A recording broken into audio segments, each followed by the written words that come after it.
ખૂબ ઓછી એવી ફીઝની અંદર સાયન્સમાં વિદ્યાર્થીઓ એટલી મોટી સંખ્યામાં અભ્યાસ કરી રહ્યા છે.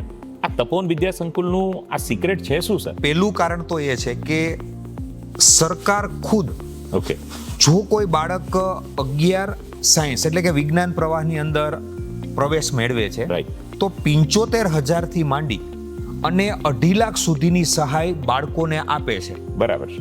પછી ભલે ને એ બાળક ઓપન કેટેગરીનું હોય, ઓબીસી કેટેગરીનું હોય, બરાબર, એસસી કે એસટી કેટેગરીનું હોય, રાઈટ, અલગ અલગ કેટેગરી પ્રમાણે મળે. હા મળે છે. બરાબર, તપોવન વિદ્યા સંકુલની ખાસિયત એ છે કે અમે જાતે જ એ પ્રોસેસ કરી અને આ સહાય બાળકો સુધી પહોંચાડીએ છીએ. ઓકે. અને એની અમે સંપૂર્ણ જવાબદારી પણ લઈએ છીએ. બરાબર છે. બીજું કારણ એ છે કે સ્કૂલની એફઆરસી અમારી એફઆરસી જે છે એ સૌથી ઊંચી છે.